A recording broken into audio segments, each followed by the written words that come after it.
at her house, then we're gonna walk to At Crestwood. your house and then I walk to Christmas. Is that the plan? So Joan, you weren't able to log in prior, right? I wasn't before, but I just arrived and Becca's here too. How exciting. Oh. Robert, Manny, so were other people just barely able to log in? 2 minutes ago. Oh, and Jess texted her, so she didn't. Okay. I just wanted to say hi to my friend Joan. And my friend. There, it's been a long time. I know. I'm so glad you're here. Hi, Bob. Hi, everybody. I'll be lurking. She likes to lurk. Please do lurk. So I was on another, trying to figure out, I realized when I logged in, I'm not the host because I'm borrowing this from a friend of mine. And so that's why that's why you weren't able to show up. And It's I also wasn't. why you don't have breakout rooms. And perhaps that's why it says your name is Tim. Yeah, well, yeah, it still does, doesn't it? Yeah, I gotta change that. If I can remember how now. My wife knows this stuff better than I do. Go here. Hi, Ross. Long time. Yeah, hi, Joan. A long time indeed. How are you? Participants. I'm good, thank you. All things considered. Oh, okay. All things considered, are you thinking nationally or? Oh, a little nationally, a little locally. Everyone's gotten very good at Zoom in the last year. Even me? Yes, which was not what we planned, I don't think, but No. Not me. you Yeah, never know. we didn't plan on Ross getting good at this Zoom stuff. Hi, But it is Becca. kind of Long time great no to see. see people. Ross. Hi, Mark and Lorraine. Hi, Terry. Hi, Sherry. And we got, Bob, we got your son on here, Jim. It's No, no, that's my daughter. That's Jenny. Jenny, sorry. I went by the email you sent me and I thought it said Jim. Sorry. Thought it's in the email. And Lance and Kelly and Walter Yates. Howdy. Good people here. Mark and Lorraine. There she is. There she is. Now we can see her.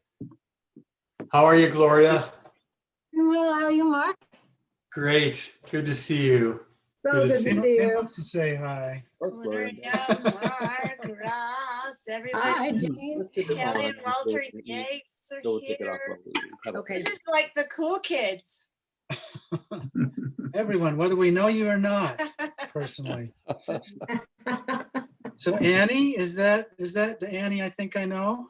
There you go. I want to see your No, face. it's just It's both of us, but we're eating dinner, so we're staying on the black thing for a while. We'll just Yeah, I don't want to no. see seafood. Hi, I don't folks. wanna Hi, eat seafood. friend. And I've never seen you with long hair. Oh yeah, it's It's it's really COVID long. hair. Everybody has COVID hair. Yeah. Yeah, man, I keep putting it behind my ear here. We'll be here, but we'll check in a minute. We'll check in a minute when we finish eating. Lance, you look too comfortable. You look like I am. you could fall asleep, or I can fall asleep looking at you.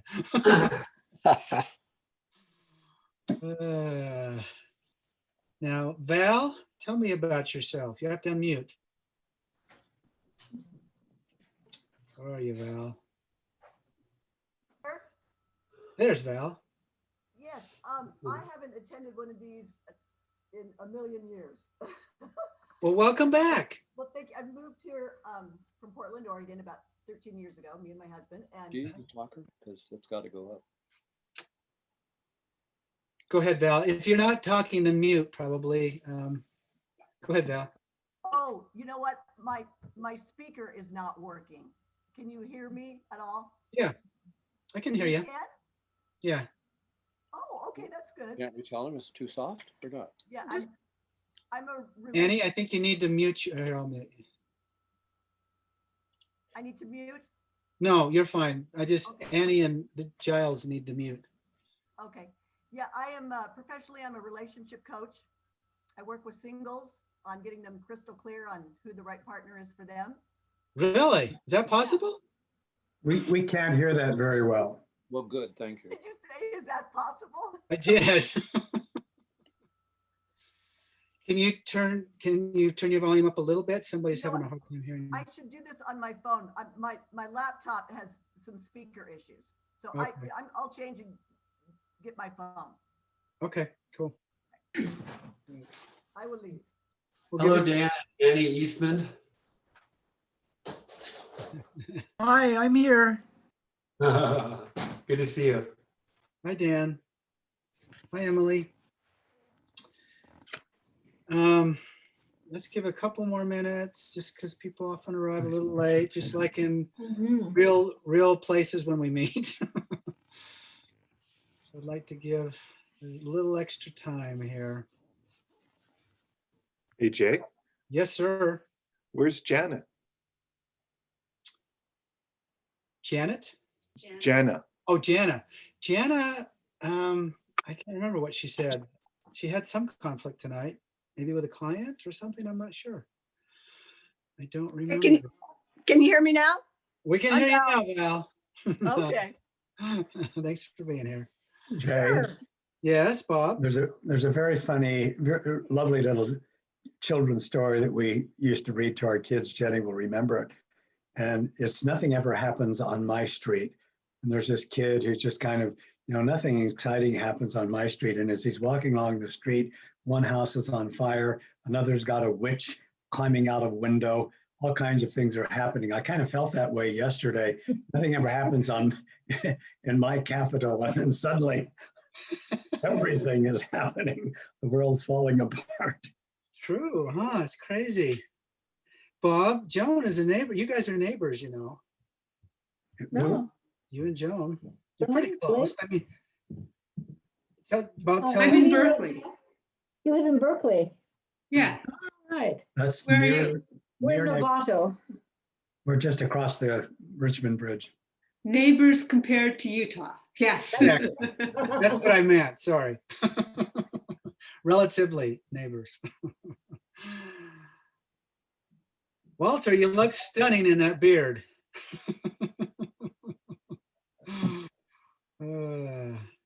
Well, let's go ahead and begin. Hopefully, I know one person, Leslie, was on and then she was going to log back in. So I haven't seen her log back in.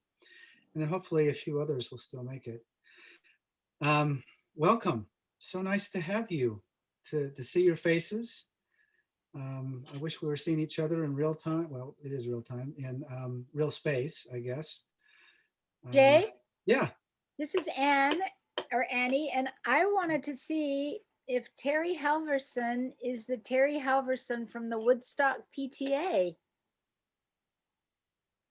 He says yes. She Yes, says I that. am. Okay, well, you might recognize my face as soon as we do this, but I'm so happy to see you.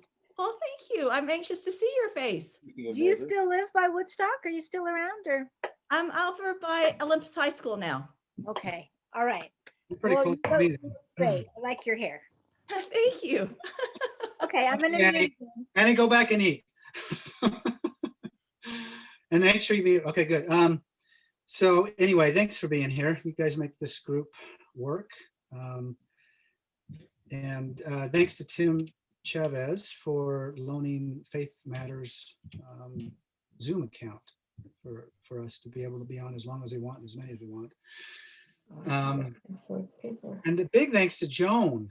I've known Joan for a number of years. I'm trying to remember if it was 2015 or when we first met, but my first impression of her has not wavered from being very impressed and kind of amazed by all that she Use that if you want. and continues to do. Make sure you mute if you're not talking, please, so that we don't get cross-wired here. So anyway, Jacob Hess introduced me to Joan because he was involved in Living Room Conversations at the time. And I also want to thank Becca Curl for being here, because Becca actually, I don't know, a couple of years later got involved with Joan too. And now she's, what do you call the partner? Some kind of partner, Becca? A managing partner is Managing the partner title we're going with. for living She's room critical, is conversation. what we're saying, is She's critical. for it to work, we need Becca. Yeah. So Becca and I, and kind of under some of the leadership of Joan and other conversation spaces, we've done facilitated a number of conversations over the last number of years, and Becca's kind of taken hold of living room conversations here in Utah, and helping trying to facilitate more people doing it here. And we have a lot of good people that I think would like to do it, but we also have, you know, a very strong religion that keeps us really busy. So I don't know, sometimes they work at odds with each other, trying to get living room conversations going, it seems like. But so I'm just delighted that Joan was willing to take the time, and Becca, to kind of talk about a little bit about living room conversations. But because of yesterday's events, we're going to put everything in context of that lens, because, you know, I mean, it was a historic day. We had to make the most of it, right? We're part of making history and making future history. So where we go from here is really critical. And you're the kind of people, all of you that are willing to attend these kind of things, that can make things happen in the future, I think, better than they have in the past. Because we've got a lot of work to do. We've got a lot of, there's been some bridges burned, you know, and it's going to take people willing to rebuild those bridges, even when people on the other side don't want to, and are uninclined to. So anyway, without me taking any more time, I want to turn the time over to Joan. So Joan, this is being recorded, and everybody, hopefully that's okay. It came on automatically recording, and because I'm not the official host or even a co-host, I have no control over this. So, which means we can't do breakouts, but we don't have a really big group, so that's probably okay. But we will have some time, you know, later on to have more discussion. But we'll start out with Joan, talking a little bit about how she got involved. Well, I just want to make a little personal note here about Joan that I think is good for, because many of you, like me, are involved in religion and believe in a God, however you do that. But, you know, one of the things I love about Joan is she's an atheist, and she is one of the most committed people to improving humanity upon the earth, and actually not just talking about it, but, you know, boots on the ground doing really challenging work for an extended period of time in lots of different ways. I mean, if you look at her bio, which I hope you do on the website, I mean, Living Room Conversations is just one thing that she has helped begin, and everything she's helped begin is in the work of trying to bring different people together, and I love that, and I'm grateful for her. Well, I got to stay with Jay and Jane years ago when I came to Utah, but I have to say, I'm not an atheist, I'm an agnostic. Oh, sorry, that's an important distinction. Yeah, because atheists really don't believe. It's like, I don't know. I'm really big on, I don't know. And I'm glad you clarified that. Yeah. Yeah. But even if you were an atheist, I don't like them getting dissed. Because I know, I mean, some of my family's atheists, and I know good atheists that are just good souls. So.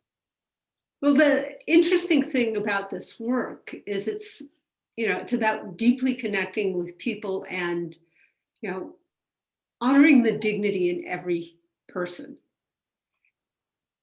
And that, you know, faith communities are some of the most wonderful users of the living room conversation practice. And it's caused me to really have to reflect on what I have faith in. And it's in, you know, people's fundamental desire to be good in the world, to contribute. That, you know, we all want to have purpose and to contribute and be a good part of the world. And that's what we want to tap into. And when people go to their faith community, they're going there to be their best selves, typically. So there's a lot about, faith communities I have huge appreciation and respect for. And Becca, you should unmute yourself so that you can talk if you want at any time too, because you know more about this than I do in all sorts of ways. You wanted to know about how I got into this. I live in Berkeley. I was born in Berkeley. It's a very progressive town. And I'm a co-founder of a group called MoveOn.org, which in '98 got engaged in putting out a one-sentence petition. Congress must immediately censure the president and move on to pressing issues facing the nation. Now, for younger people, I'd have to explain what that was about, but I'm guessing a bunch of you don't need that explained. That was the Monica Lewinsky Clinton scandal. And you could hate Clinton or love Clinton and agree the best thing for the country was to censure and move on. And I am a mediator by training and inclination. And it just felt like we were way too partisan and polarized. And I'm kind of horrified that we are where we are today, because we have continued down that road that's been amplified in the last 20 years. That was '98 when we did that. And that was kind of extraordinary because we had people from across the political spectrum that signed that petition. And it was I think it was the first viral petition of its kind. And it started, a whole new way of inviting citizens to participate in public engagement. And that's something that I think is really good. I'm a deep believer in the importance and value of grassroots engagement. What I've been doing for the last 10 years is looking at, how we can have real engagement with people across differences, because I've become convinced that for us to address all the really important challenges we have, we need to do it together with everyone's best ideas in the room, and not as in a state of constant fight.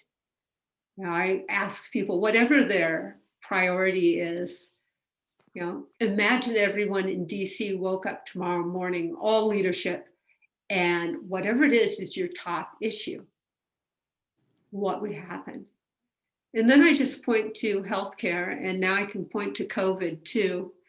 And, you name it, we're not addressing challenges in an effective way because we are constantly in the fight. And the starting place is gaining real appreciation for the other. And we've just seen some beautiful things happen over the years when people sit down and talk to each other and see each other's humanity.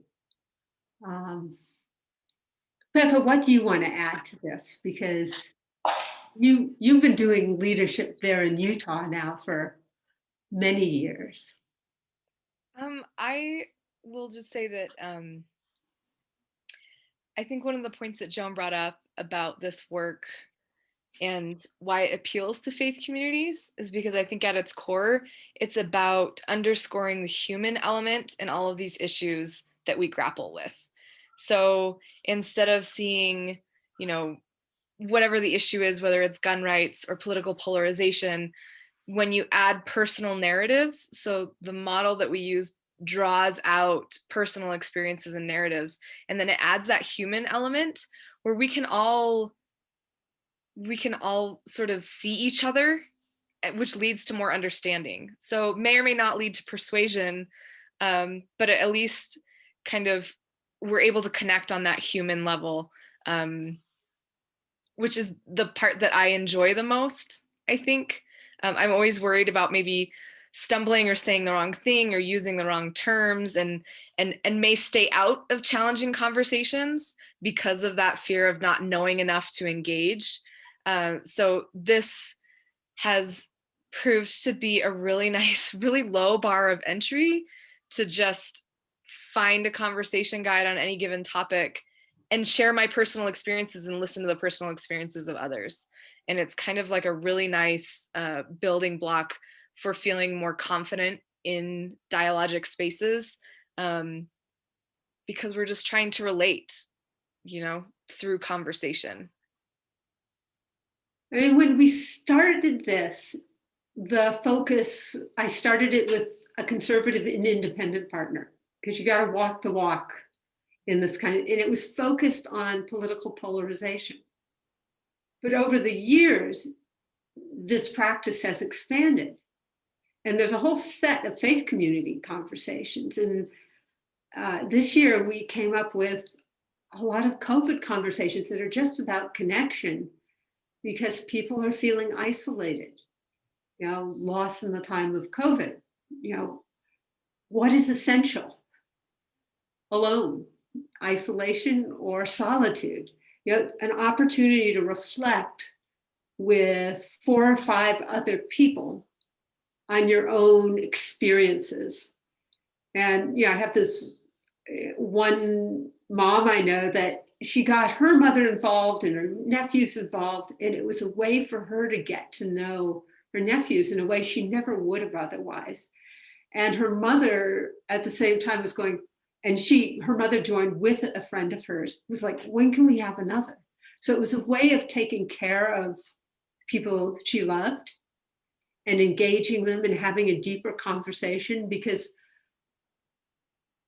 what's really lovely about this is it's a listening practice, much more than, it's living room conversations, but it's really about listening deeply to people and giving them an opportunity, everyone in the 6 people, an opportunity to speak from their heart.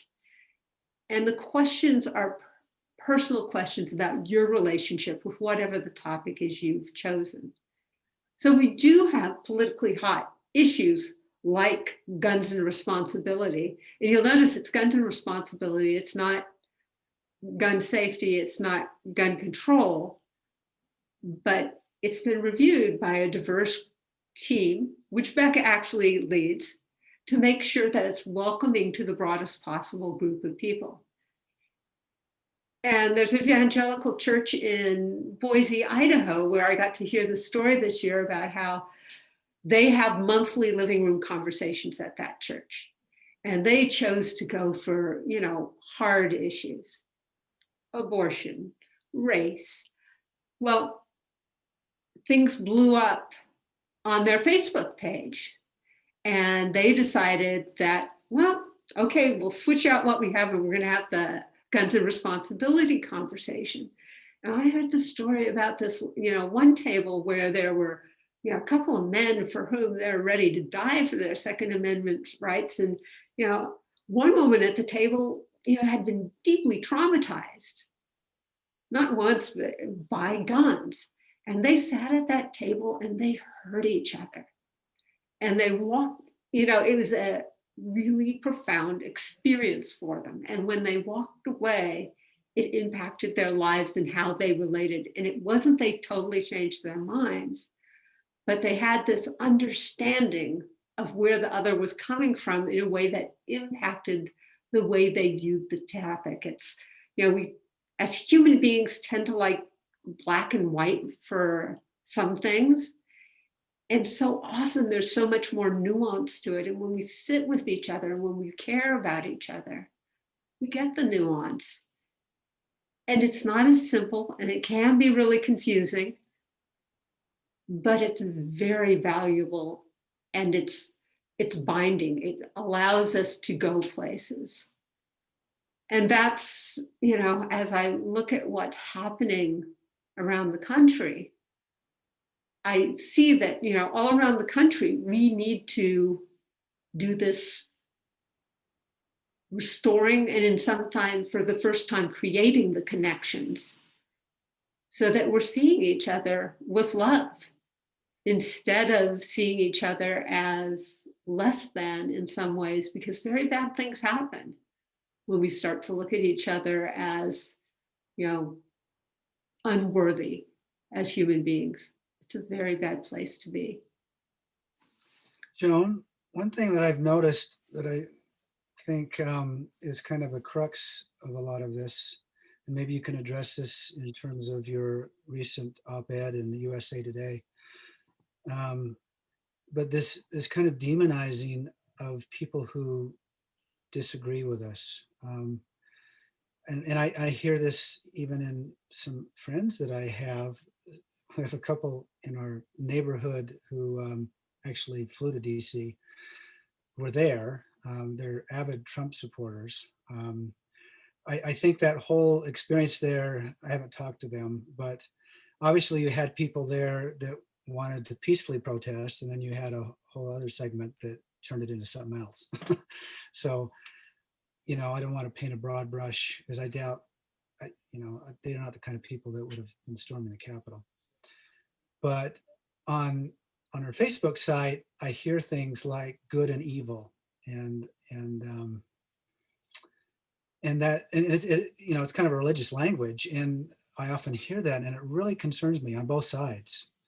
I hear that, and it's really hard to hear people's hearts and hear their stories, as Becca said, when it becomes so extreme that, you know, well, I'm hearing evil and Satan themselves if I entertain them. And that kind of gets to the root of I think, trust, right? And a vulnerability to allow people in to trust you and you to trust them, as well as institutions. But maybe you can talk a little bit about what you wrote and why in that USA op-ed.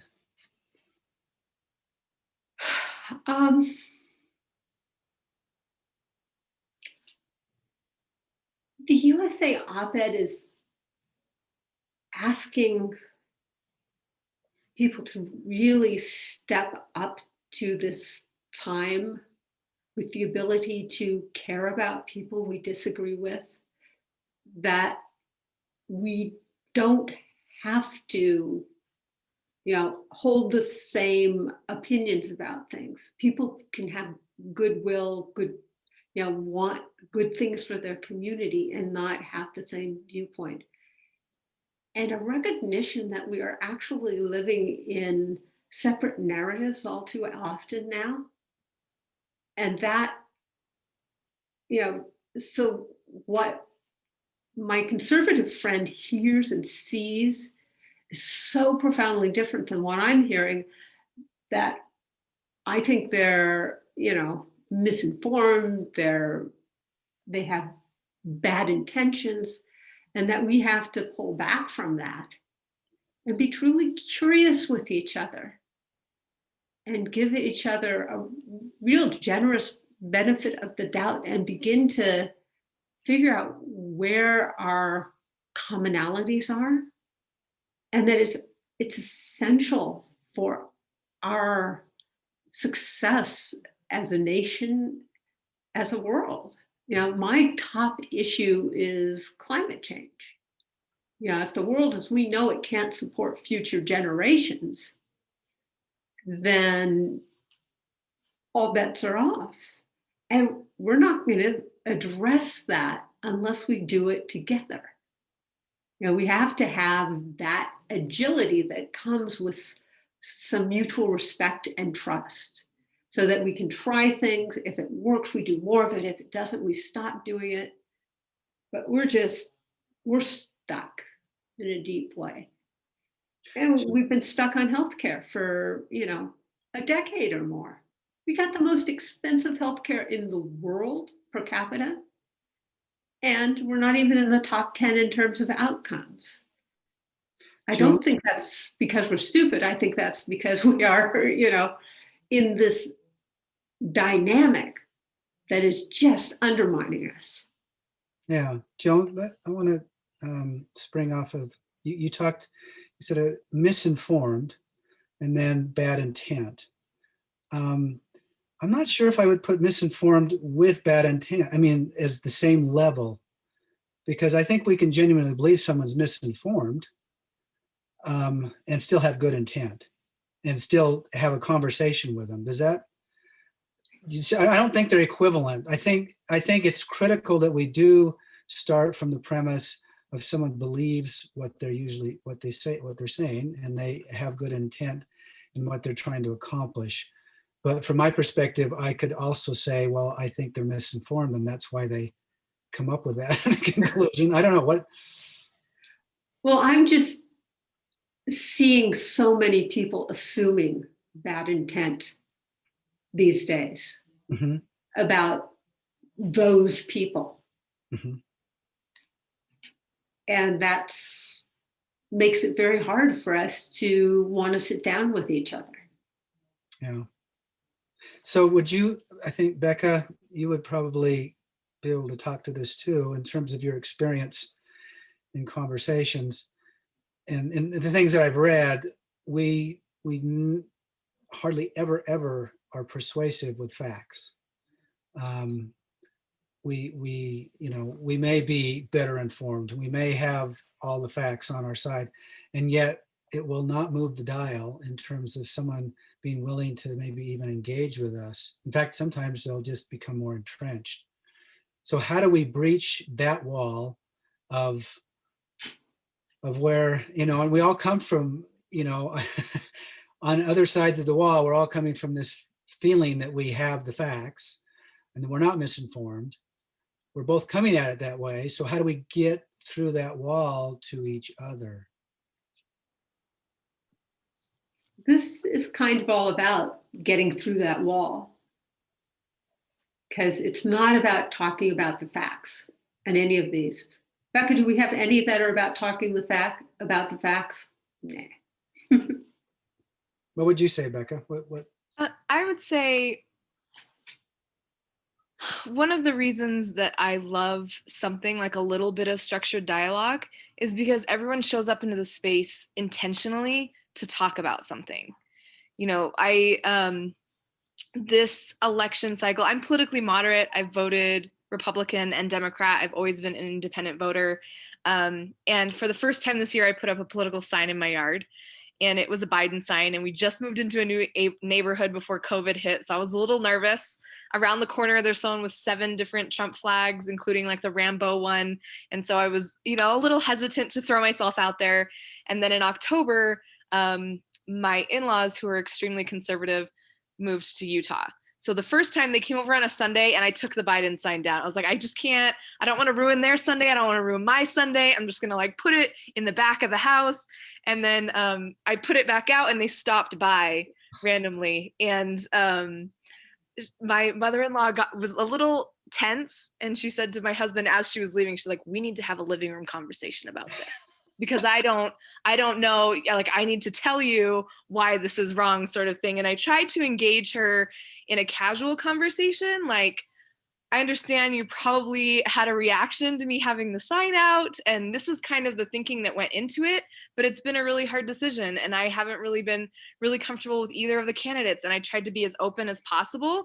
And she replied by sending me this video on all the things that were wrong with what I was thinking. So obviously those sort of casual conversations where you're it's a lot harder. It's like this uphill battle of, I know that if I reach out, someone's going to give me facts and let me know why I'm wrong. And then I'm going to get stuck in the point for point going through that in what I think, how I feel, and how this is what I really think. But on the flip side, both of my parents voted for Trump, and we've had fantastic conversations. And we recently did a live stream for Living Room Conversations, this intergenerational conversation. So it was father-daughter pairs, and 3 of us staff members brought our dads into this conversation. And I heard things that I hadn't heard about his life before.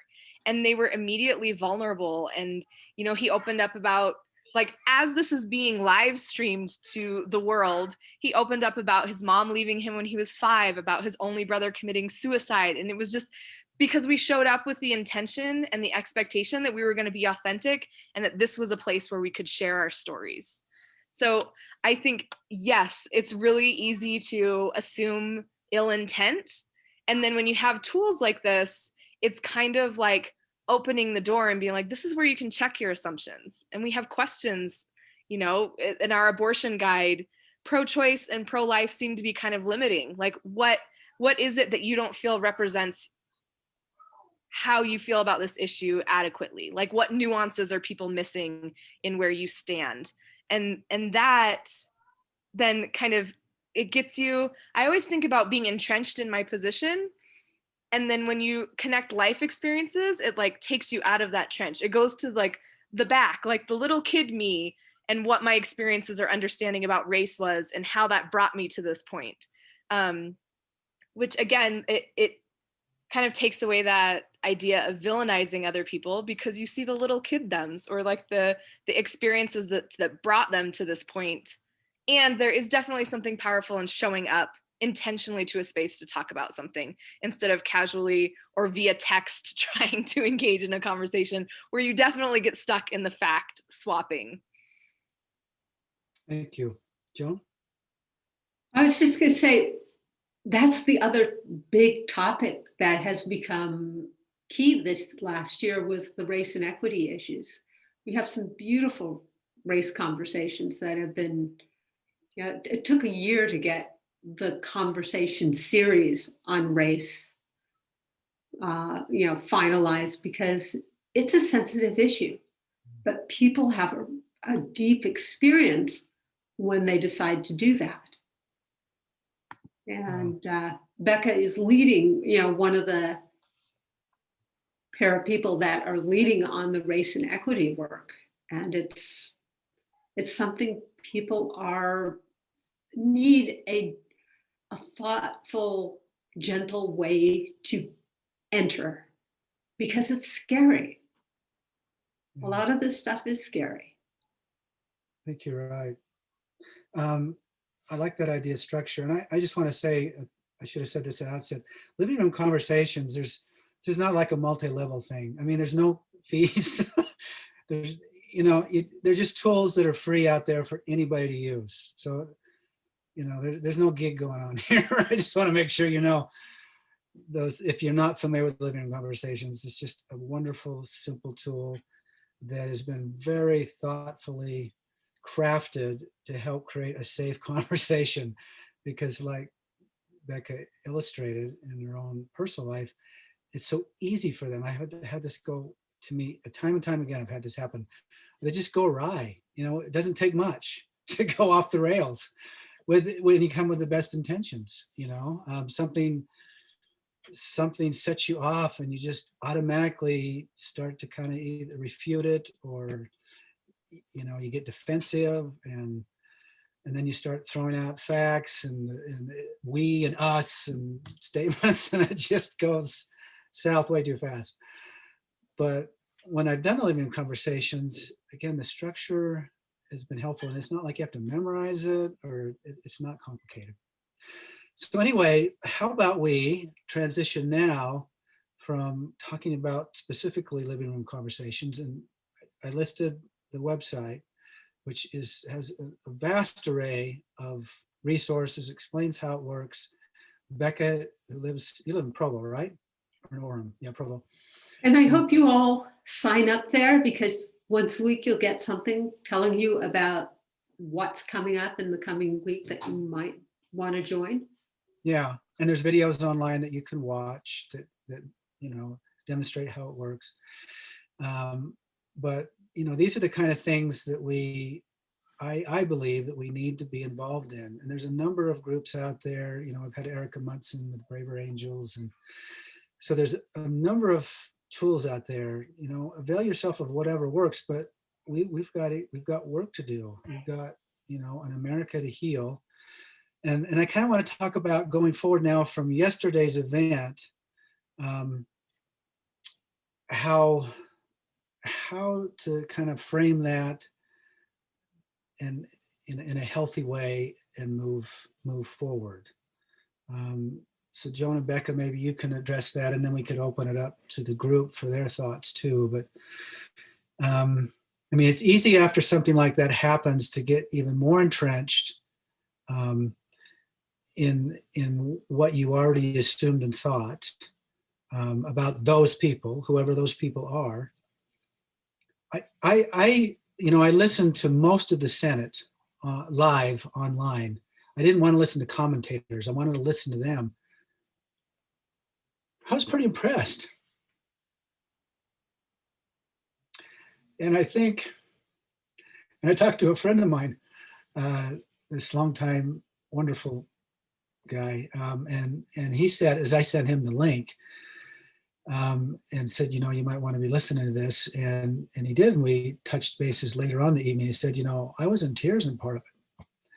There was some really, and they didn't have a lot of time to think about what they were going to say, but on both sides there were some really thoughtful statements of coming together and some changes of position even. And if nothing else, this terrible event, I hope, will bring us closer. I mean, it has the potential to do that, as many traumatic events do in people's lives, whether it's in a family or a friendship or in a country or a community.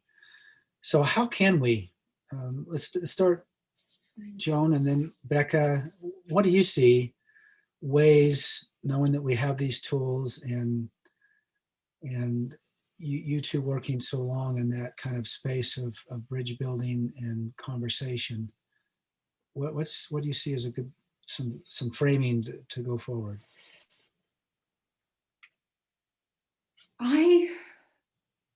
These were originally designed so two friends with different viewpoints could each invite two friends for a structured conversation. And there are the conversation agreements that are really simple, basically what you learned in kindergarten: be respectful, be curious, take turns, own your part of the conversation. It's everyone, they go, oh yeah, of course. And it's really lovely when people do that. What's terribly sad, in the last 4 years, so many people have had friendships, even family relationships, hurt by political polarization, is that original vision has been harder to realize because people are not willing to take the risk of inviting a friend, a colleague, a neighbor to co-host a conversation with them, even though we, again and again, we hear about how successful, how satisfying these conversations are. That is our big obstacle. People are, scared to have the conversation. And it's an investment of an hour and a half of your time to really go deep with some people.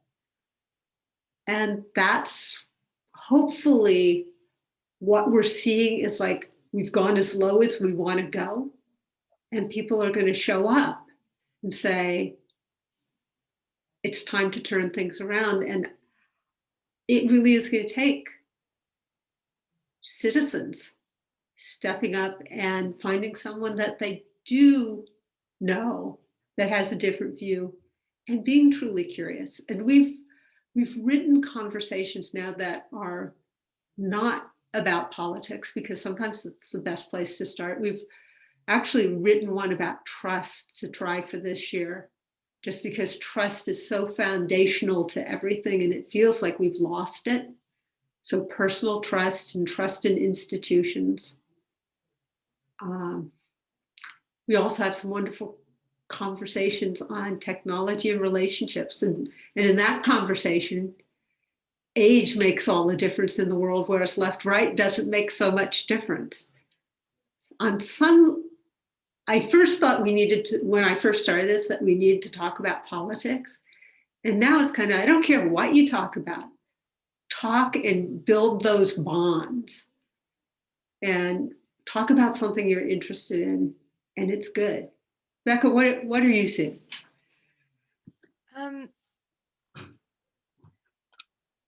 I have this friend on Instagram who has posted a lot of things, mostly very conservative things, both throughout like the Black Lives Matter rallies and events, and more recently with the, honestly, like being terrified about voter fraud.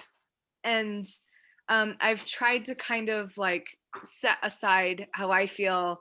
And I think that my angle personally is just checking in with people. Like, this election has been rough across the board for everyone, and just kind of checking in and being like, I know that you feel really strongly about this. Like, how are you doing? Like, how are you doing post-election? How are you doing post yesterday? Like, that was hard to see for everyone, and maybe my concerns might be different than some of her concerns, but it was still rough. And so I really see this at its core as being relationship building. And I think that it works just as well in families and people that you already know as it does as a community building practice. I appreciate, Joan's sort of focus on, as this was all culminating and as we were moving into the election period, she's like, we really need a conversation around trust. Like, who do we trust personally? How do we trust the media? What institutions do we trust? And I think that that's a really nice place to start. What fears and concerns do we have? And just kind of being able to listen to each other is, I feel like, a way to move forward. I remember last night, after going down a really dark hole, rabbit hole of news coverage and images and everything that was happening yesterday, I felt paralyzed and I just wanted to check out. But I also felt this responsibility to sort of mark the moment and be like, I'm cognizant of what's going on. And all I could think to say was, these are the feelings that I'm having. I don't really have the words. All I know is that we need to sit with each other and really look at what happened. Like, we need to be really honest about how we got here on both sides, like what brought us here, what fears and concerns motivated those kind of behaviors. And then just this whole past year, like looking at the difference between how the Black Lives Matters protests were treated to what happened yesterday, and be like, we need to just be honest with each other as a nation, as a community, as a family. Like, it's going to be super uncomfortable, but I really feel like that's the only way to move forward. And for me, the easiest way to do that is in this structured conversation where I can be like, what? I mean, because I work for Living Room Conversation. We just developed a guide on trust. Would you mind? I'd love to test it out with you, and I would love to learn from your experience. It's a little bit easier to hook people in, but I really think that in the end, that's what it's going to be. It's checking in and showing that genuine concern and interest in, like, how did we get here? Like, you tell me how you got here. Like, from your point, how did we get here? And I would love to hear it, because I think we need to understand each other. And that really comes out when everyone's willing to show up into a space, willing to be vulnerable and authentic, and willing to just listen and be curious.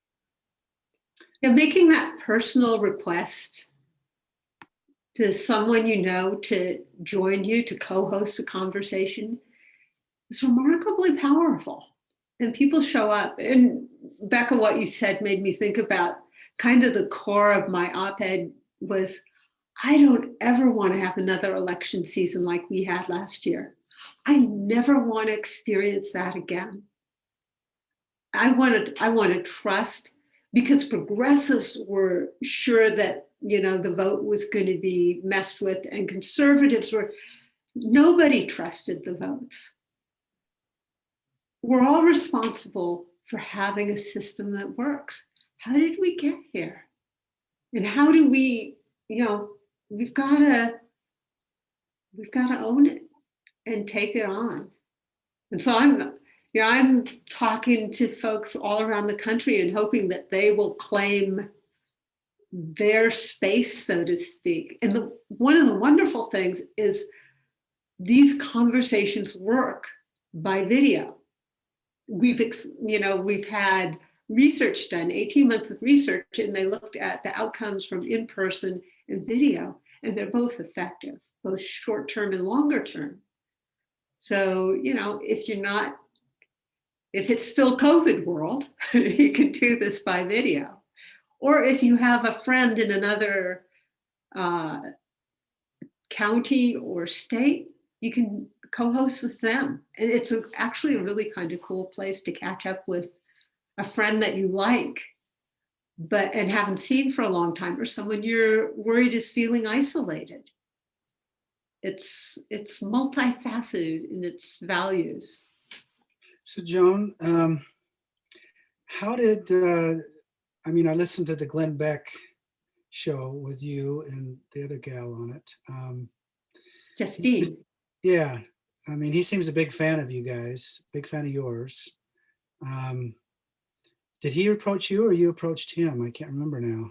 Actually, Justine had done a prior thing with Glenn Beck, and she approached Glenn and said, hey, we could both come on. So we did. And Justine is helping with our, she's one of our leaders on doing the political polarization work.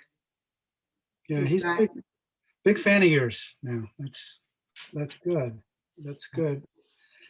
So how about we open it up to anybody that would like to kind of share what's on their heart and mind in the context of what's been happening.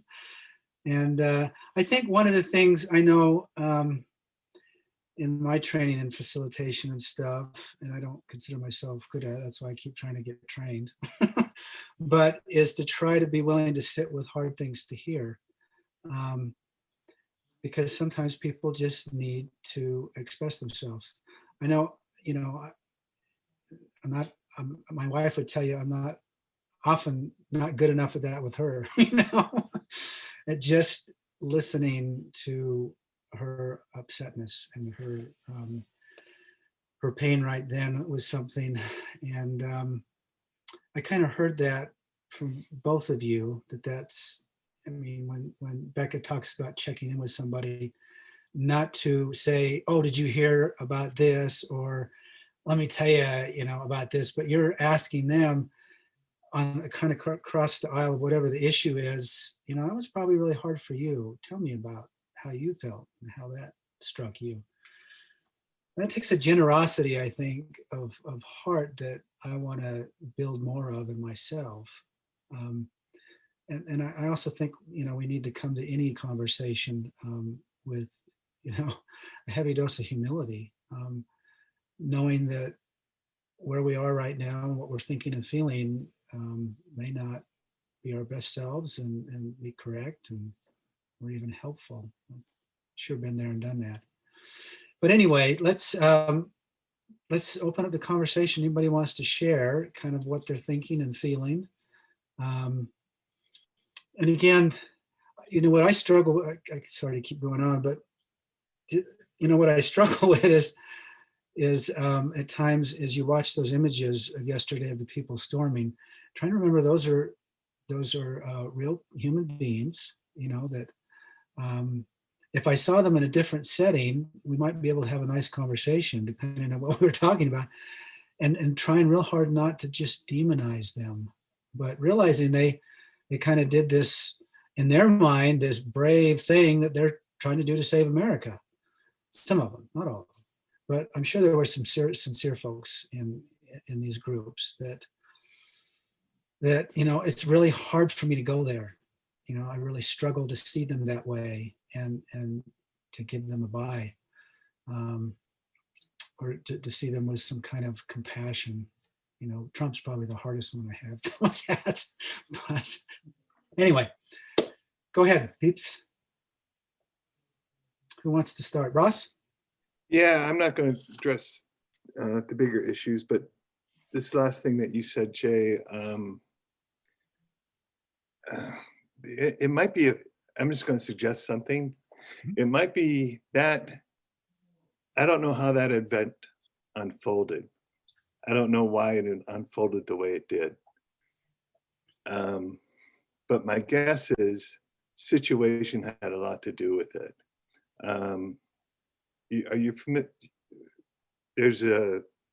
In social psychology, there's this concept called the fundamental attribution error. And what that is where we have a tendency to consider someone's behavior as reflective of the personality or character, rather than a reflection of the situation they happen to be in.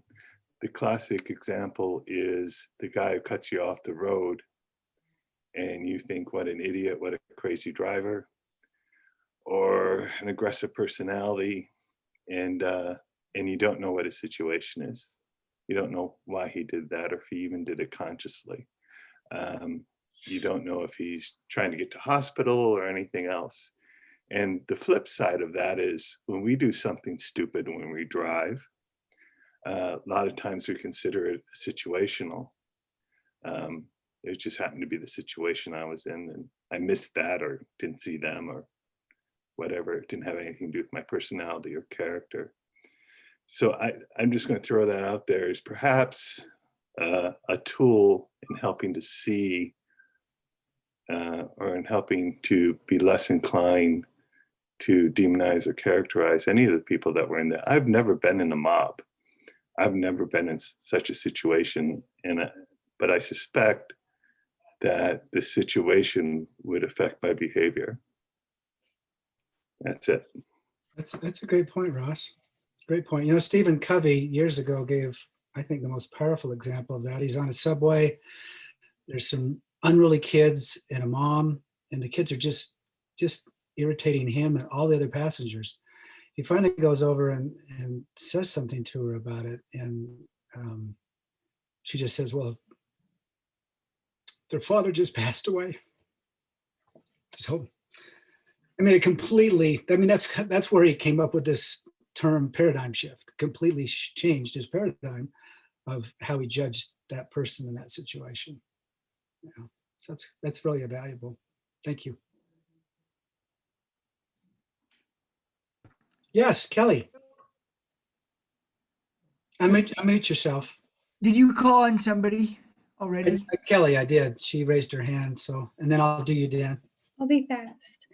I just have been sitting here and thinking about, so I've been working on my yoga teacher training and it has been really insightful and eye-opening, and I've developed some new appreciations. And in one of the lectures that I attended or listened to a while ago, one of the instructors used both the word respond and react.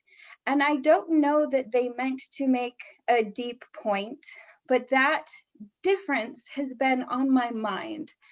So when I think about interpersonal communication, I've really been contemplating, am I responding to this person?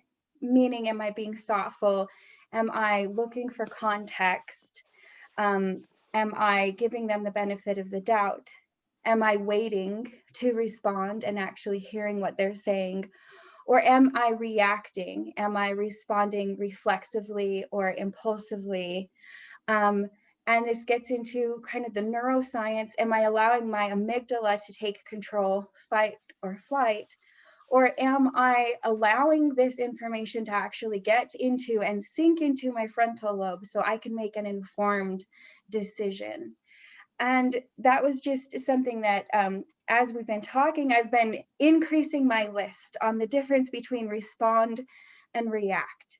And I'm hoping as I move forward with these challenging conversations that I can continue developing my responsive skills and play down my reactionary skills unless it really is called for. So that came to mind, and I thought that might help others distinguish between the two as well. That's a great point, Kelly. Hey, real quick, you had sent me something. Do you want to just mention that real quick? Yeah, so I work in education across the state of Utah, and one of the employees at the State Board of Education, the individual over the social sciences, collected a series of resources that are really intended to help children both in elementary and secondary schools learn how to engage in civil discourse and how to disagree and still be able to converse, and also just how to cope with some of the things that are going on politically, as well as the challenges that are just going on in the world. So I received that email. These are all free public resources. So I shared that with Jay, and if he so chooses, he is free to send that to the group, use it or not as it's useful to you. But I did think they were really good resources if you work with young people, just to help them navigate the world we're living in right now. Thank you. Maybe you could throw that in chat. You could put the, Oh yeah, absolutely. that'd be great. Thank you. Dan? I don't know as anything I have as profound, but as we were thinking of things that have gone on in my experience in the last 2 weeks that maybe I would share and you could respond on those. Becca made a comment about putting a Biden sign on her lawn. And it reminded me how I had a new neighbor that moved in who has come out of the Marines in some fashion, but very friendly to begin with. And anyway, we got somewhat acquainted, didn't talk about any political issues. I put a Biden sign on my lawn, and some of the other neighbors had Trump signs. He didn't, but there's a row of 3 American flags that have gone up across the street from my house that never come down. They're on day and night. And these people don't talk to me, so I don't know what that statement is. And I would have conversations if we ever met in the streets, but we don't, and I don't have their phone numbers, which I think is an indication of how poor our neighborhoods are now, that we don't really know each other. People get in their cars, run away, and we don't see each other again. 2 days ago, I'm in southern Utah right now, and there seems to be a defiance among some people about wearing masks and facial coverings. I was in a grocery store, and the guy behind me, I'd seen a couple of people that weren't wearing their masks, and though it said, admission, to be admitted to this store required you have face coverings. Well, the guy behind me at the checkout line was 2 feet away, and he said, "Am I in your space?" And I said, "Yeah, you're supposed to be 6 feet away." But he didn't move. And anyway, I thought to myself, I've brought that up to some, I don't think me as a customer ought to confront other customers, but I don't know who enforces these things. And it just reminded me last night as I was exploring Mitt Romney's response to, the whole Senate situation and the storming of the Capitol. I saw a video clip in the Tribune, and as well as their reporting, about how he was accosted in the Salt Lake airport. He was mildly reading his laptop, wearing his face mask. A woman comes up to him and tries to talk to him, and somebody says, "You have to put on your mask to talk to this person." So they did, and he respectfully explained his situation, and then a group of people started yelling out at him that he was a rhino, that he had done no good, that they hated him, and all of this stuff. And he mildly took that. And I just thought, where was the airlines there? They should have booted those people off or enforced some kind of civility where there seemed to be no civility. And there was one woman who spoke up and said, "Mitt, you're doing a great job. I commend everything you're about." But that wasn't the prevalence in that crowd. And I heard later that President Trump in the rally referred to Mitt, that he's getting his own now. Anyway, I don't know if any of that makes or where the reaction is, but my sense from these kind of conversations is that people with a kind of liberal bent are much more willing to engage in conversation than people who are profoundly of the other persuasion, right, conservative.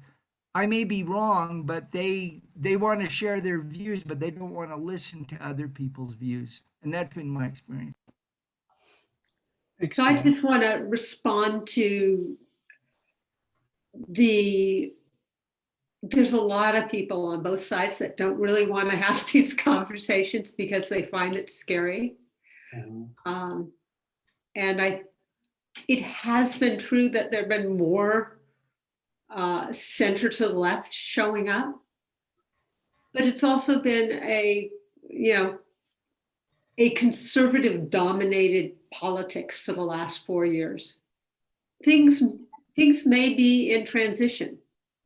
And one of the things that's so gratifying about the living room conversations is it's a listening practice, and it's the power of listening really gets brought home. So it's going to take time for us to shift things and to have conversations where people are at and allow things to move along. So we're not going to be able to start at the most challenging point, probably. That's a good comment, Joan. See that Dan? Sherry has her hand up. I just wanted to add really quickly to what Joan said. I think that there's a measure of distrust when there may be the perception that more people from the left show up to these conversations. So there's this inherent like distrust, like, am I going to show up and be re-educated? So I think it's really that like personal invite and that relationship building to create trust. And I think that what's happened is we have less people in our intimate circles who are political opposite. So it's harder to engage people because we don't have that relationship of trust.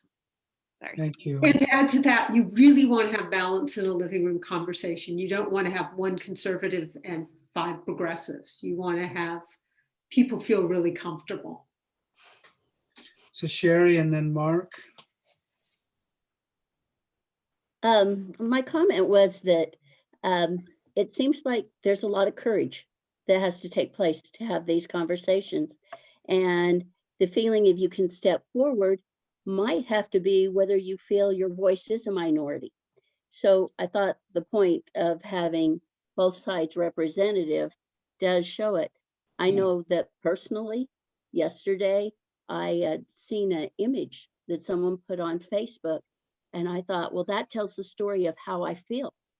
And it was just hands covered of a Statue of Liberty like this. And so I thought, I'm not going to say anything. I'll just put that up on my Facebook. And so I did. But then as I'm reading, as many of us were probably just watching news and reading different things, I saw that image may have been something from a Glenn Beck piece that was up or something.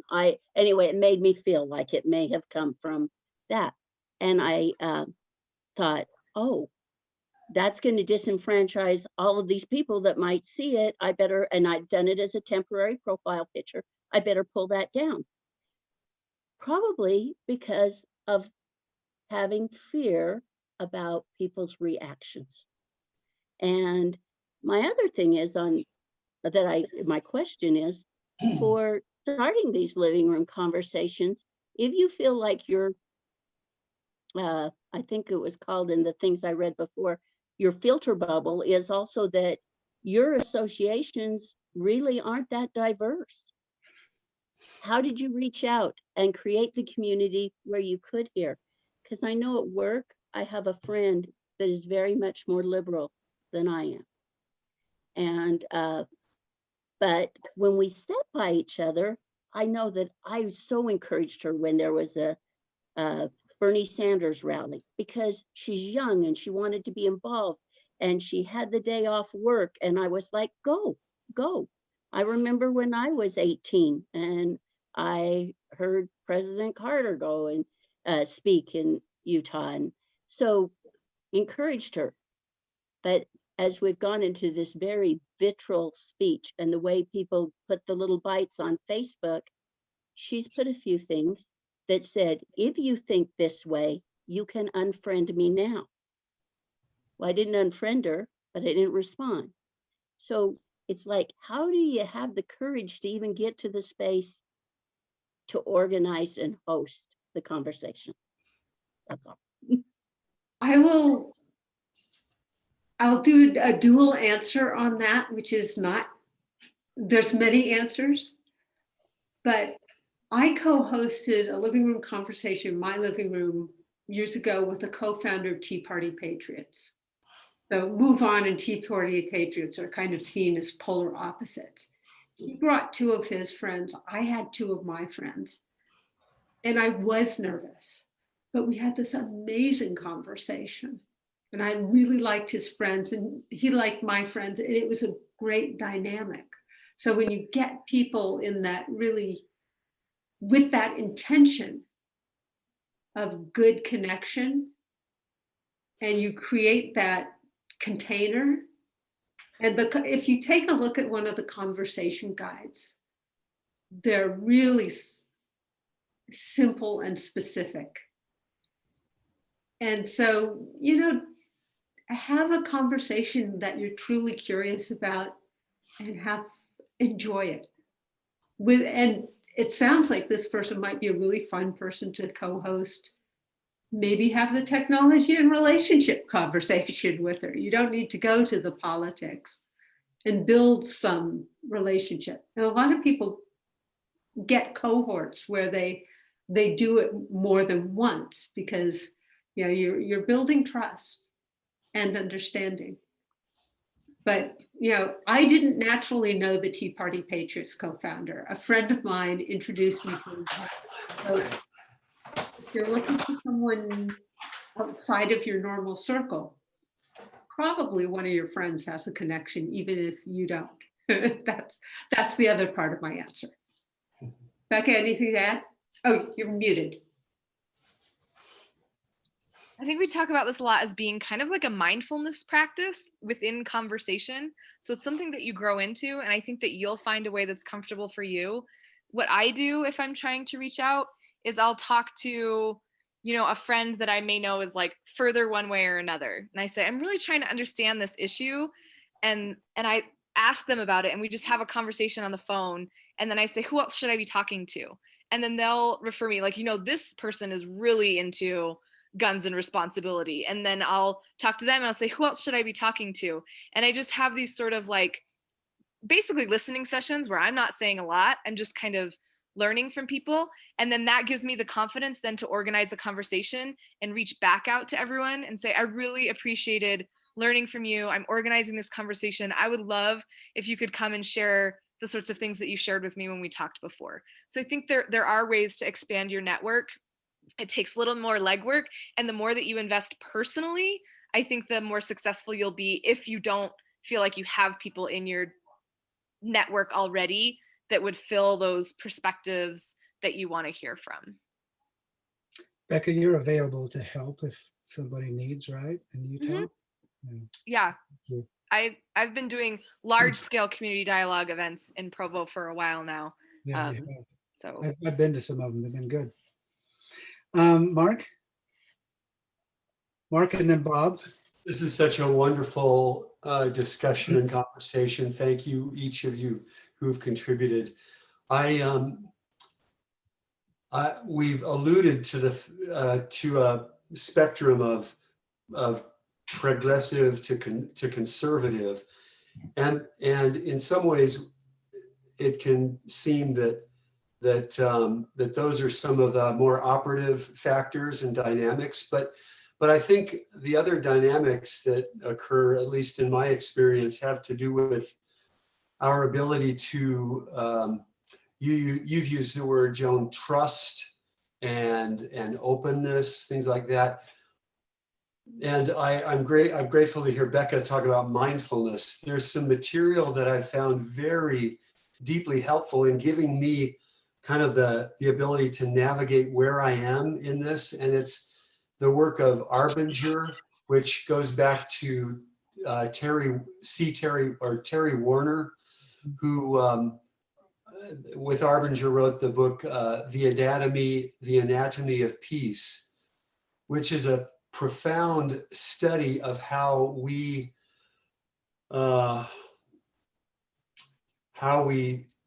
engage, all of us, in becoming victims of one another, whether it's on a political spectrum, on a just a number of different spectra, if you will, that within which we might take offense. And I find that in my heart of hearts, when I take offense at someone who is either saying something to me or maybe even intentionally provoking me toward being offended, that to the extent that I take offense and then therefore justify my anger at them, making them a victim, making them, as Arbinger would say, or Werder would say, an object, or putting them in a box, it creates this dynamic of me then wanting to provoke them to becoming the very thing that I am complaining about. And so it falls within what Terry Werder would say, self-deception. In other words, you are guilty of what I'm actually provoking within you. And so that's how the contrast then is rooted in forgiveness and trust and openness and a healing relationship, which the book, The Anatomy of Peace and Leadership and Self-Deception, articulate beautifully, at least for me, how the inner work of freeing myself up from whatever provocation might be coming my way. It might be on a Facebook page, it might be on a news, news report, whatever I am wanting to use to justify my victimhood of the provocation. It helps me to release from that. And so it's a constant work of forgiveness and openness and empathy. In fact, yesterday, I imagined myself as one of the mob going into the Capitol building, and it felt quite exhilarating. I mean, I could imagine myself, wow, I'm making a difference. This is amazing. I am exercising courage. I'm doing these things outside of my boundaries. I mean, it was almost scary, but I could feel the exhilaration of that. And I don't know, anyway, those are my thoughts. Thank you for listening. Thanks, Jay. Thanks, Mark. Why don't you put in the chat that those are both good books I've read. So do that.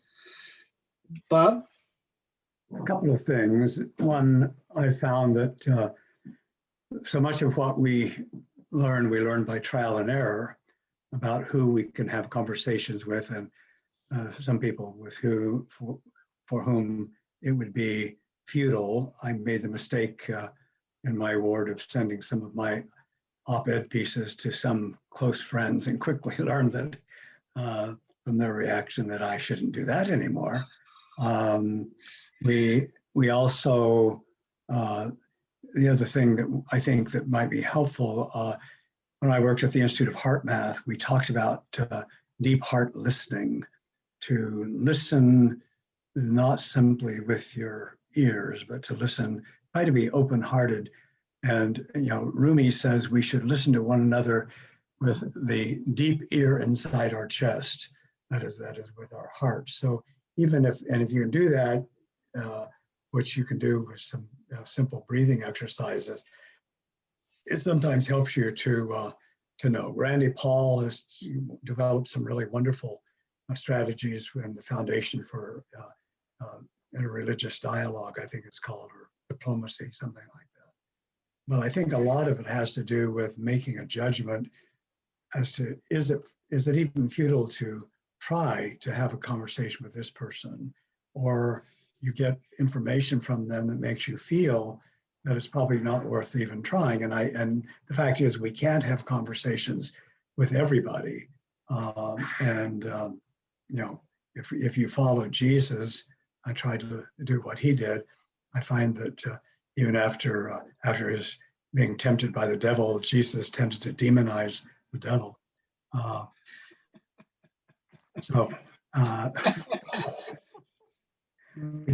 Again, I think so much of it is a matter of judgment and trial and errors. As a person I can have a conversation with, or I can have a conversation. I mean, in my ward, I can have a conversation with people about a lot of things, I may not be able to have a conversation with them about politics.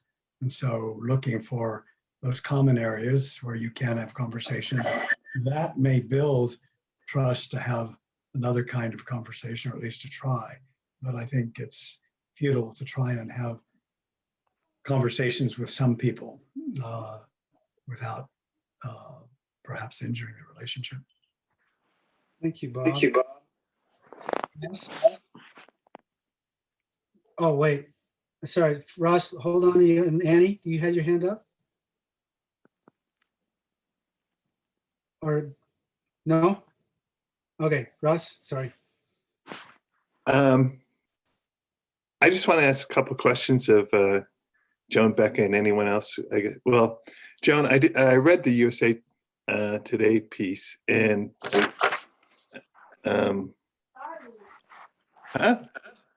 Yours?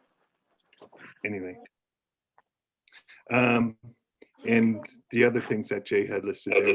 One of the things I really liked, that was actually in Grateful Change Makers. And there for when you get into them. Who's Mayoko? That's a friend, Neil. Can you text her? Okay. Was awareness, appreciation, and compassion flow naturally out of the human connection, that is nurtured. That makes sense to me. I like that. I do have a question though. What do you hear from people about what is scary about having conversations with those whom you have social or political disagreement? What is scary about that? And I wanted to ask about this paragraph in USA Today. It is time for us to step up to the challenge of restoring a shared narrative. So what does that mean? And we can be more intentional about choosing our news media. What do you recommend? Okay, I'll start at the back of that set of questions. Okay. There's something called All Sides that gives you news from left, right, and center, all side by side. That's where I went yesterday when I wanted to, because we are living in separate narratives. The story of what's going on is told in very different ways, depending on what news you are consuming and what your network of friends are. So it's possible to hear a very different story about the exact same thing. One of the reasons, I feel like this work is so valuable is when we start to have friends that have different viewpoints, there's an opportunity for us to hear from people that see things differently and for them to say, that may not be quite right. That doesn't sound like that makes a lot of sense. The idea that there was a child sex trafficking ring in a pizza parlor with John Podesta and Hillary Clinton, it didn't make a lot of sense. But if you have nobody in your world that says, are you sure? Then it gets accepted. So just let me sum that up. If you're, and I get the All Sides email. The intent is intentionally seek news sources that are not necessarily on your side of the fence, and All Sides is a good tool for presenting that kind of stuff. Is that it? Yeah. And then intentionally have friends that have different viewpoints, because when people you care about see things very differently, it changes my experience of those events, and it confuses me. I mean, I definitely have a lot more confusion in my life because of this, but it's healthy. And the other thing, when you asking about who you invite, if you look at the conversation guide, the conversation agreements, if there's someone that you want to invite that couldn't abide by those agreements, then you don't invite them. Because this isn't for everybody. It's for people that are ready to listen and actually listen with some love. Okay, so restoring the shared narrative, what is that? I think ultimately the goal is not only to have our separate narratives be more understood, but to bring them back together so that there is a shared truth. It's hard to make good decisions when you have different facts. I had this conversation with my Tea Party Patriots friend. We were able to agree criminal justice, too many people in prison, war on drugs is not a success, got to use evidence-based practices. And it wasn't just Mark and I, but it was also my friends and his friends. And it was like, oh, we've got an agreement, we can do this. But when it came to fracking, his facts and my facts, completely different. It's like, and I actually had the Golden Fracking Tour years ago. And it was like, oh, this is a very different way of seeing this. And I still pretty much think my facts are closer to it, but I gained understanding of where the lovers of fracking were coming from. And we were actually coming towards how do we get to a shared truth?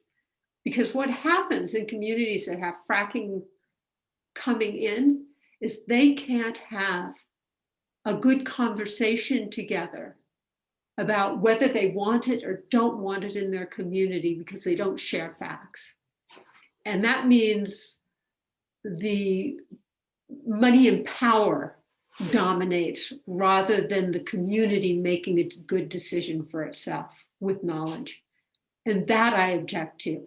I want communities to make good decisions together. Okay, and then the first question, I'm sorry. Yeah, and Becca, I want you to come in on this too. What's scary about having a conversation? I was going to kind of take that piece, and Joan obviously will weigh in also, but I'm going to speak from the work we've been doing with our racial equity resources. And what we've done, there are a couple different elements I think that are relevant. One of them is, one of the things that we've said, which also kind of ties in with the question around media, is when you hear something, instead of being dismissive, like I've never heard that, that can't be a real thing, to be like, why haven't I heard this before? And I think it's a nice exercise, like in any topic, like, why haven't I heard this before? And like do some research and look into it instead of, seeing a source and being like, that can't be remotely true. Like that's not a thing because I've never heard of it. And then another thing that we talk about a lot is, diversifying your social media feed, and trying to kind of stay tethered to people. Like I've wanted to unfriend people, but I've stayed tethered and tried to like use that to learn more about like, okay, now I can see where the paranoia, where the fear, like where these things are coming from, because these are the sources that they're referencing. And that is terrifying. Like I get like anxiety just like watching or listening to some of the things. And then the fear, I think a lot of it comes from, am I going to be misunderstood? Am I going to say something and then people attribute like, oh, she either put me in a box I don't feel like I totally fit in, or make assumptions about me, or that I'm not able to articulate my position well enough. And then a lot of language is a huge barrier. So anytime I do a living room conversation, I highlight that we all use language differently. Jacob, in conjunction with All Sides, created this red blue dictionary. But I always say, this is a really good opportunity. Like we've all showed up, we've all agreed to be authentic and vulnerable, and we can explore how we're using language differently. Like we can check and say, when you say that, this is what I hear. Is that what you meant to like put forward?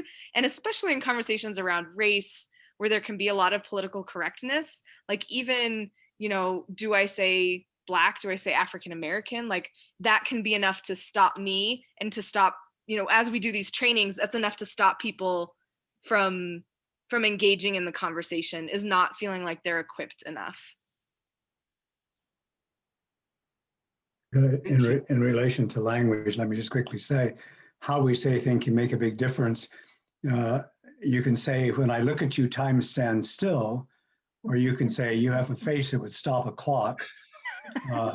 They might be kind of approximate, but how vast a difference. Thanks, Bob. Annie, you had. Okay, so here's my question. I live around people that are pretty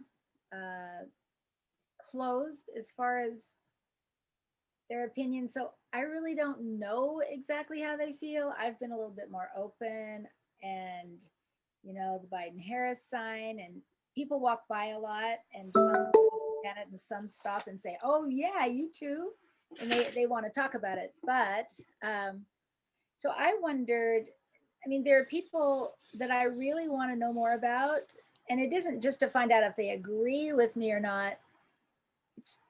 I kind of think they don't, but I don't know for sure. Say we invited 2 other couples over. Would you start with that trust conversation? I mean, I have 2 goals. One is to understand these people better. And then the other one is, the first, I guess, is to find out what they do think about things. I might start with asking them, suggesting a few conversations, saying, would you be interested in having the trust conversation or the media and technology conversation? And see what they're curious about. I hate to say this, but I have a family I agreed to eat with at 8 o'clock. That's okay. But Becca can answer all your questions. If you may have a family that needs her too, but thank you, Jay. Joan, thank you so much. Thank you, Joan. Appreciate you being here. Thank you, everyone. I hope you end up, transforming everything for us. And I look forward to looking on with huge admiration. Thank you so much. Thank you. Take care. Bye-bye. Bye-bye. Thank you. Becca, how's your time? Okay. Keep muting myself. My kids are all asleep, so I'm good. And I will say something in response to what Annie mentioned.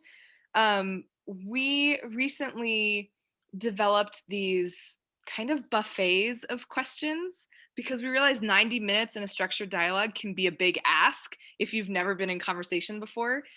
So we have some, like there's one connecting across generations, there's one building communication skills. So there are different kind of topics, and then we pull random questions from different guides. So that live stream that I talked about, the father-daughter one, each pair got to pick a question to bring to the table. So then it was kind of like this conversational feast. One chose a question about forgiveness, one chose a question about technology, and one chose a question about like how have our relationships shifted since COVID. So you could do something like that where, especially if there are people that you don't really have a relationship with, where everyone can bring their own question from this list, and it might be a nice entryway. And then if they like it, then you can say, there are like over 100 different topics. What are you really passionate about? I'd love to like have a conversation on what you're really interested in. So I guess, as I think again, my real goal is to just feel a little closer to these people. So it seems like you have a lot of universal issues, which is, so helpful, where you don't have it's not necessarily opinion, it's just experiences in a way. So I'll have to look at those. Those are great. And that is the model, is getting away from opinion into experience. And if I hear someone bring up opinion, I say, okay, tell me where that's shown up for you in your life. Like, what does that look like in your life? And staying away from opinion and fact, oddly enough, and just sticking with personal experience seems to be the sweet spot. Thank you very much. Annie, I'd be willing to be on your side of your friends. I mean, if you want to do it, because you're supposed to ask someone, and she can ask someone or this other person. Well, one thing is sometimes we think in couples, and I think that leaves, a lot of relationships out. And so to mix married, single, different ages, I would like some people to know I have another friend. That would be just great, Jay. I'm not worried about that. Or Gloria. Yeah. And I'd be happy to do that with anybody. And I'm sure Becca would be too. So Dan, back to you. You know, hindsight is always so valuable. And I can't imagine myself doing this at the time when you were in line. And if that had happened to me and someone's in my personal space 2 feet away without a mask. But it strikes me, and this kind of springs from trying to hew to Christianity, to what I think Jesus does and taught, but to just kindly offer them to take my place, and I'll go behind them, and then I can just distance and and then I mean, everything you said is true. It would be nice if the store did this, be nice if the airport did that. Often those resources aren't available at the time. And so it's incumbent upon us, given the moment, to, if we have an opportunity, I guess, to step in and do something. Sometimes confrontation might be the way to do it. But in my experience, even though I tend towards that, my experience tells me that ends not so good almost always when I do the reaction, as Kelly talked, instead of the response. And so, you know, a possibility is we kind of in our minds, because, so we're talking about living room conversations, we're also talking about, you know, minute to minute responses to what comes to us in life. And I remember Jane and I, when we were struggling with our kids when they were teenagers, we took several courses of love and logic. And it was very much rooted in this response reaction type thing. And they actually talk about you imagining and preparing yourself ahead of time for these hard things you're going to encounter with your kids, so that you can respond in a way that's constructive and helpful, instead of react in a way that, you know, I would typically react. It's not that easy to do, we found, but the idea, I think, could really help, and we could apply it, you know, now, in terms of what if someone does, you know, do what they did to Dan, you know, and you think about it ahead of time, you know, what would be a helpful thing to do? And that makes me think of, so ever since I've known Bob Reese, you know, his kind of mantra is asking ourselves, what is the most loving thing we can do in every situation?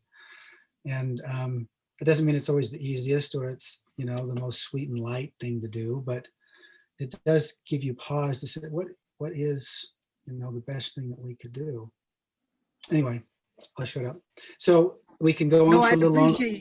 I appreciate your response, because I hadn't thought of that. You know, afterwards I thought, what if I had just turned around and said, you know, what are you doing here?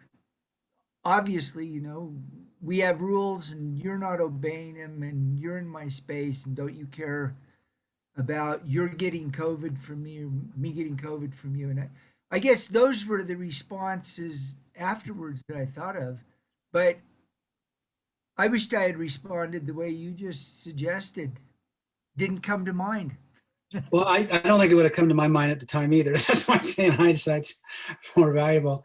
And, you know, with your neighbors with the flags, one thing that occurred to me is you could go to them and say, hey, I really appreciate you flying your flags. Thank you. You know, tell me how you feel about your country. You know, because I know we both love our country. You know, so there's things that, and again, it's easy for me to say this because I'm not in the situation right now. And I know myself well enough that I often don't behave my best. But I think if we think of these things in a different light than confrontational, that we can come up with maybe more constructive ways to address. And like, I think it was Joan that said, if we can take responsibility for what we can impact within our sphere of influence, right? That's about most we can do. I mean, we can call our senators and stuff, and that's good. And we can go to protest, but we could also look at having a living room conversation, or reaching out to neighbors that we think may not like us because of political views, because of signs in our yards. We could look at that as our own kind of private protest in a small scale. I'm going to try to build a bridge here, and and make a friendship and a relationship based on trying to develop genuine empathy and care. As Becca said, you know, how are you doing? These are hard times. You know, we don't have to see things politically the same or any other way, but to know that we share some of the same angst and fears and concerns. And how can we support each other? Anyway, so anybody have any other thoughts, or do we want to close out? Do you need to rant or rave? Yeah, Jels?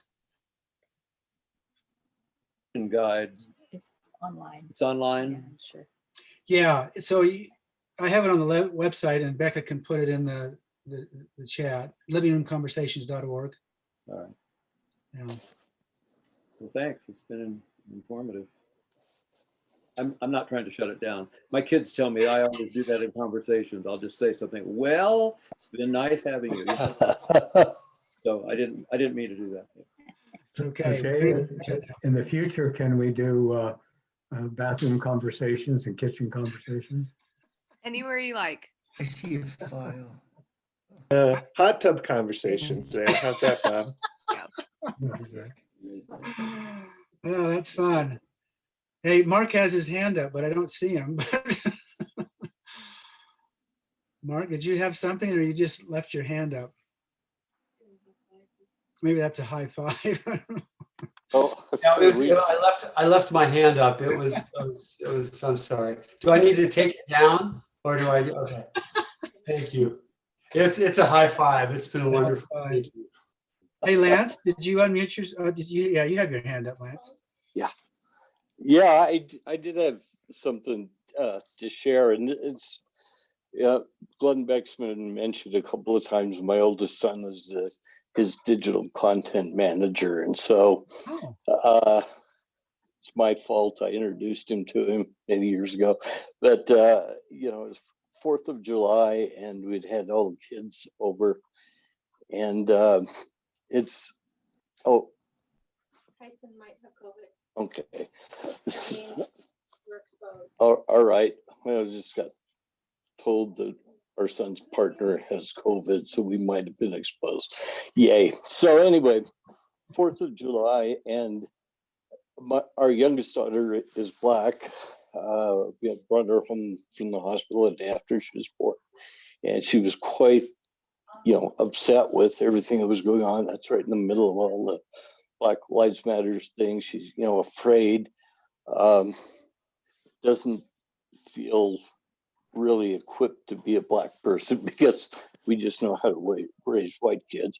And she found slam poetry to be something that really gave her a voice and helped. So she, you know, most everybody got home, so our oldest son and his daughter, or his wife, and so she was playing some of the slam poetry for us, and you know, it was a way to share her heart and try to understand and see what other people that are like her, because she doesn't know many around here. And then my son bursts out in tears, and I'm thinking, oh, he's having this connection moment, but it's just the opposite. He's feeling like, you know, he is so caught up in kind of the fear mongering that Glenn does a lot of, and he's feeling like this is totally undermining and leading to this Armageddon that's coming on. And he gets death threats, you know, for being involved with Glenn too, from the good liberal people who are ornery too. And I'm sitting there seeing his pain and his fear, but yet wanting to just go and thump him for crushing his little sister. You know, he's 20 years older. He should know better than that. And that, you know, it's 4th of July was a long time ago, and I still have a real hard time just thinking about that incident. And I'm a pretty forgiving, live and let live kind of guy, but this is really tough. I'd be interested to see what people think about that sort of thing and what I might do to reframe that. Thoughts?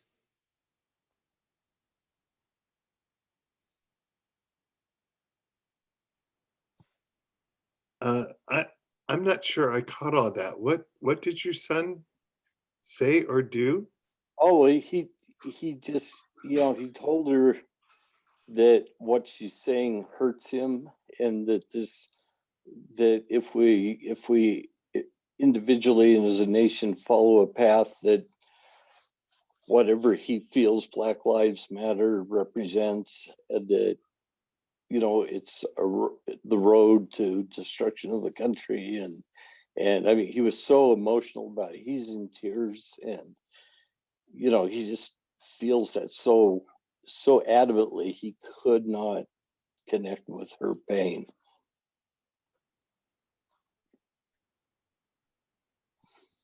It's hard. It's hard to get your head around. Yeah. Yeah, it's hard. She's feeling pain and he's feeling pain. And there's some similarities, but they're at opposite ends too in this way, huh? Becca, did you go ahead? He's completely sincere and with no animosity. Right. Becca? I was just gonna say, a lot of times families can be the hardest too. It's easier to show up to a conversation where you barely know people or you don't know them at all and have these like really vulnerable conversations, because then you just don't have to see them again. So families can be hard. It's easy for me to say because I'm not in the situation. I think what I might do is just reach out to your son and say, I still think about the 4th of July, and I wonder like how it could have, how, you and your sister can see each other in their pain, and like what your fears and concerns are and what her fears and concerns are. And like, I find asking questions is usually the best way. Like, can you walk me through like how you got there, and like what have you been personally experiencing that like reaffirms those fears and concerns? Because I think like, my in-laws listen to Fox News all the time, and it literally, like, I can't breathe. Like, I am so terrified of everything because like everything is so like the world is ending. And so I think like I try to give my in-laws a little bit of slack, being like, if I watched that all day, like I would be such a mess. Like I would just, so I don't know. I don't even know if that was an answer, but those were just my thoughts in conjunction with what you said. And my heart goes out to you because that's so hard, wanting to support both of your children and like hold that empathy and space for them to feel like they can, express themselves, but also acknowledging power dynamics and things like that that are in the family are difficult. Lance, what has been their relationship since the 4th of July? They've bridged the gap quite a bit, I think so, but it's she definitely steers away from any topic that she knows is going to get any kind of reaction from his side. So, which is, I guess, better than the alternative, except it's not totally healthy either. You think they need to talk about it, or is it primarily you?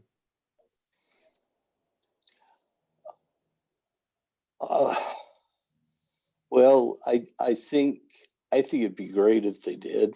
I don't think my daughter's going to risk it again.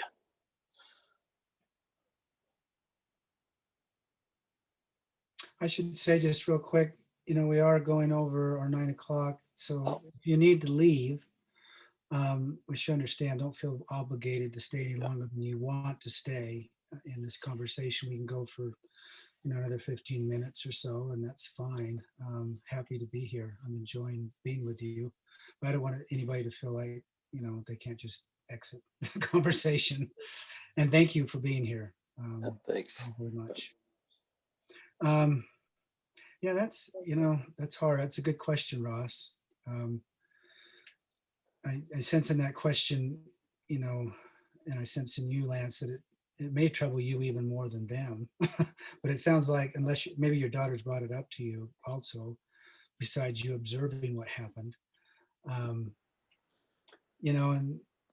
the best. I mean, I've had those kind of dynamics, Jan and I, with our kids, having those things, and it is hard. And you just try to, when opportunities arise, I guess, to, like Becca said, ask certain questions without feeling like you're imposing or manipulating or directing, to try to open that space up, right? And maybe give them the confidence that, or even just the understanding, you may not have realized this, but this is how your sister saw this, and you had no intention of doing that. You were just sharing. She did a good job of telling him at the time, but it goes beyond an intellectual discussion or viewpoints. This goes right to her personal identity, and every time she looks in the mirror or in her hands or anything else, I mean,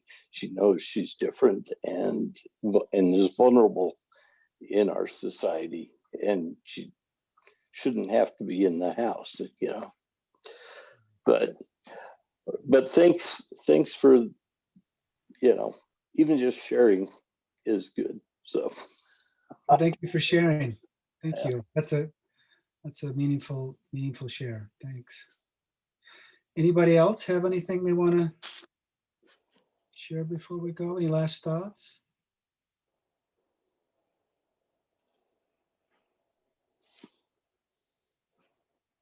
Should we call it a night? Yeah, sounds good.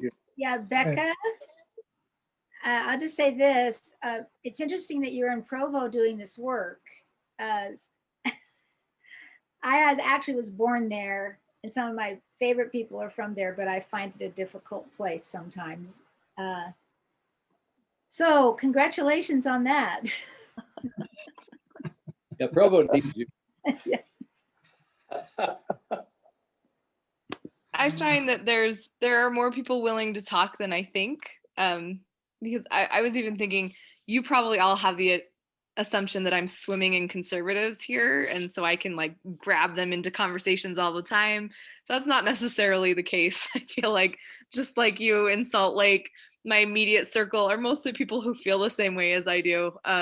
So you still have to work for it, but it is. I used to go to Salt Lake for all of these things, which was part of the reason that I was like, that's it. Like, I'm just doing that. I went to the mayor's office. I was like, we should be having these conversations here so I don't have to drive to Salt Lake, and just started doing them. So. Thank you for doing it.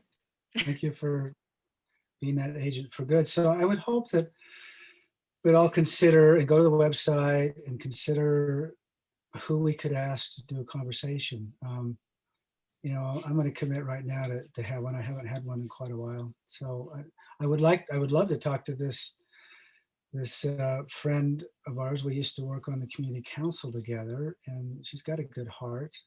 But the things she posts on Facebook just, I just scratched my head at. And wow, this just seems so different than a worldview that I have. And I'd like her to explain it to me better, and help me understand so I can have some more empathy, because it's a little hard right now for me to feel and understand and empathy for that point of view. And that's probably not going to be helpful if I want to try to make a difference.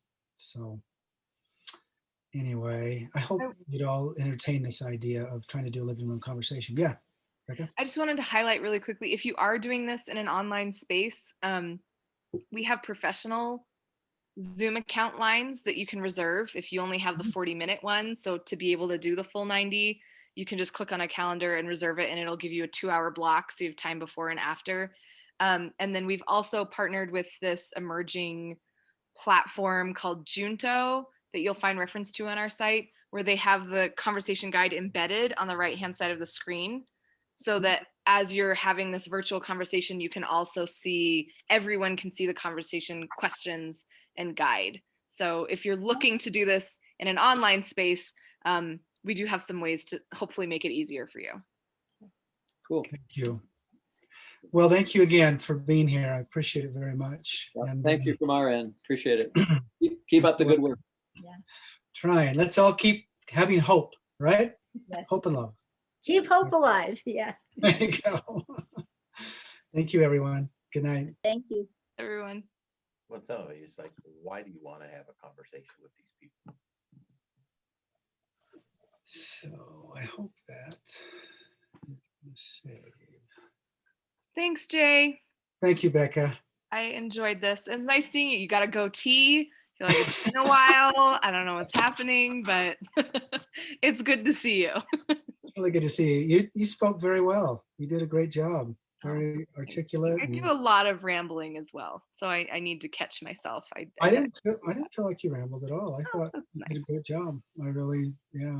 Thank you. And I was excited. I didn't know until I reached out to Joan again that you were a managing partner there. That's pretty cool. Good for you. Yeah, it's been, when was it? Like June-ish, somewhere in the summer, or maybe May. The Yeah. past year has been a complete blur, so I really lose track of what's It's a crazy year. Yeah, especially if you're doing kids at home somewhat and all kinds of stuff. Yeah. But we have a project. I actually just talked to some people from Salt Lake today wanting to do a conversation series around abortion and like with some state legislators and stuff like that. So I will let you know as that develops.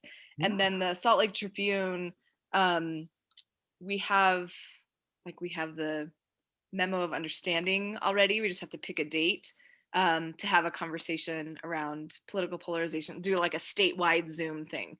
So as those things actually surface, I for sure will let you know. Yeah. So that you can get involved, help host, or let the Think Again people know who might be interested. But That'd be great. Yeah. I expected a lot more people. I thought, especially with yesterday, but maybe they're still immersed in the news of it. But I thought more people would come.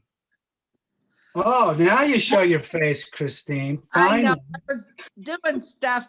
So I just wanted to say hi to Becca. I don't know if she remembers. I know, I recognized your name and I was like, do I know a Christine Balderas? I feel like I do. And I feel like we did the Essential Partners thing together, but I never saw your face. So I was a little too nervous to reach out like via chat and say hi. I'm so impressed what you've taken and done with that Essential Partner thing, Becca, and it's very impressive. Yeah, it's been kind of a whirlwind, but it's been really exciting, and I feel like it's been really rewarding too. It's nice. First of all, it's nice to get paid to do this because I'm really doing it for free for a really long time first. And so then do you actually work with Living Room? Who pays you? Do you work with Living Room Conversations? I'm a managing partner at Living Room Conversations. Oh, so nice. All the guide review creation stuff. I do the racial equity work, along with my coworker who is a Black woman. So it's not just me as a white woman saying this is how we should talk about race. And then I do all the training and stuff, and then just it's fun. Oh, that is awesome. It's good. It's great. Well done. Yeah. Well done. Are you still having conversations in Mill Creek? I know that you were doing that. Well, we did the Bridging the Religious Divide. That was kind of our start. And, and then I met with some psychologists that were doing Healing the Great Divide. And that finally broke up after years. And we talked about doing Political Divide, and just we didn't know if we could do that. So I was kind of, have you done Political Divide things? Yeah, we've done some Political Divide things, and I feel like,